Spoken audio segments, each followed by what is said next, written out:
All right, once again back here at the Heroes and Legends with a very special guest, a guy that, well, if you follow bull riding just a little bit, you might know his name, 8-time world champ Justin McBride. Thank you for stopping by. Oh, thank you, and I appreciate you adding all them world titles to my resume. That was really nice of you. I enjoy that. Thank you a lot. Man, it has been an extreme honor to watch your career, and it's got to be something special to be able to present tonight up there for the Heroes and Legends Tour. Yeah, it really is. To be a part of the Heroes and Legends, you know, to look out across this room and see the guys that have built this sport, not only the original 20 founders, but guys like Larry Mahan that are here, an award in Jim Shoulder's name, you know, really the foundation of a Western lifestyle is presented here in this room tonight, and it's a huge honor to get to be a part of that. Yeah, you know, and it's a huge honor for a lot of the fans. We talk about it with everybody that comes and stops by the Rodeo Roundup tonight, that it's such a fan interaction where they get to meet the legends like yourself, the past, present, future, the PBR, and it's something that you just can't explain. What does it mean to you to be able to do this for the fans? Well, it means everything. You know, without the fans, we still got a sport, but we've got a sport that nobody knows about. Fans are what drives PBR, professional bull riding.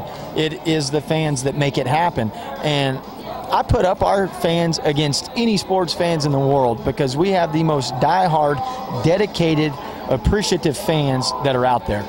You definitely. And, you know, we talk about the Heroes and Legends, but we're going to switch gears a little bit because you do color commentary on TV, and there's been a whole ton of talk this year about the bull race.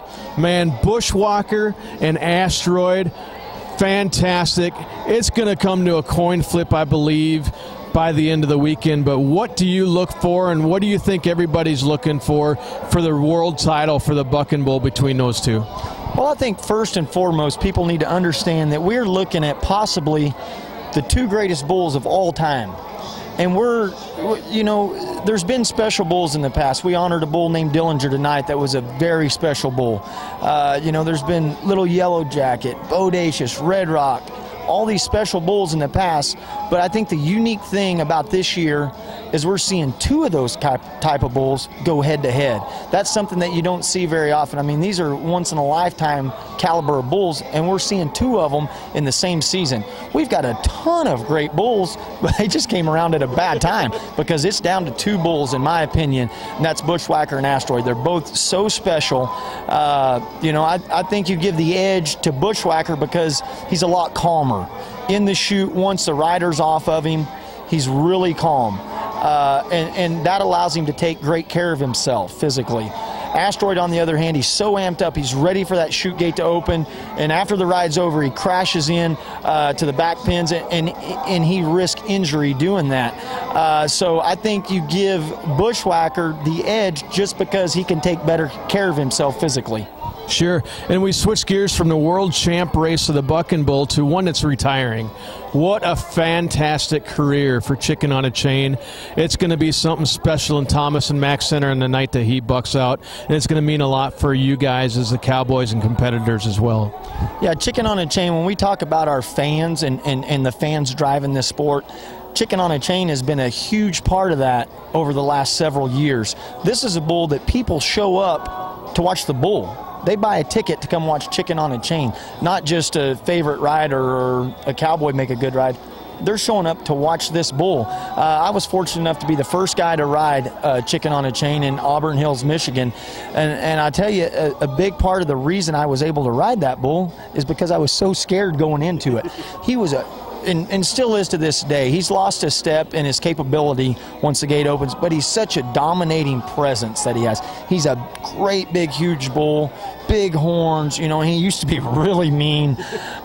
Just a great bull, and I think Jeff Robinson has done such a great job in taking care of him and the handling that he's done of him, and I tip my hat to not only Chicken, but Jeff also in retiring him now. Definitely. And, you know, we're going back a few years. The last time, you know, a world champ race for you when you were going world champion, there's still talk to this day where a lot of the fans on Rodeo Roundup where you were just hanging on for dear life on the side of the bull for about 5 seconds, and I keep getting asked all the time, what were you thinking? Well, a lot of people don't know it, but I didn't have to ride Camo that day. I already had it won. Whether I stayed on him or not, the way it all played out, I won second in the average after I stayed on Camo. And if I would have bucked off of him, I still would have won second in the average. So I won the world championship before I ever got on him, and I knew that. But to me, it was closing out a chapter in my life, not just on a season, on my life, because everything in my life had been built up to that pinnacle. And so for me, $1 million went out the window, a gold buckle went out the window. That was a lifetime worth of work going into that, and I wasn't letting go for nothing. Yeah, definitely. And you talk about the end of a chapter, an end of a pinnacle for you. What are you up to now other than color commentary for the PBR? What are your plans? What are you doing now?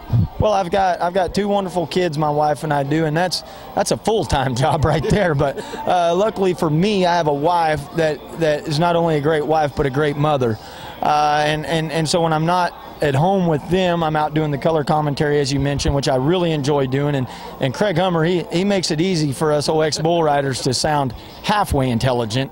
And then aside from that, I'm out playing music now. I've got a great band, and we just finished up our 3rd record called Everybody Loves a Cowboy that has went on sale here at the PBR Finals, coming to iTunes pretty quick. And and that's it. When I'm not doing color commentary, I'm out on the road playing music now.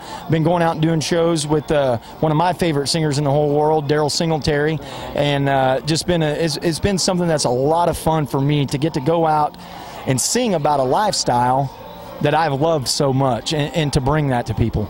Definitely. Now, you talked about that your newest record is available here at the PBR World Finals, but you have 3 out. So how can the folks that aren't here or want to get the previous records, how are they able to do that? You can go to pbrnow.com. That's the first place. Anytime I ever put a record out, that's the first place I make sure it's distributed at, because without PBR, I would have that much. So I want to always make sure that everything I do is intertwined with professional bull riding. And so the first 5,000 copies are going to be through PBR. Then after that, you can go to justinmcbride.com and then iTunes and all the different digital downloading ways that you can do things these days. Perfect. Well, ladies and gentlemen, what a pleasure to have 8-time world champ Justin McBride with the Rodeo Roundup. Thank you, my friend. Thank you, brother.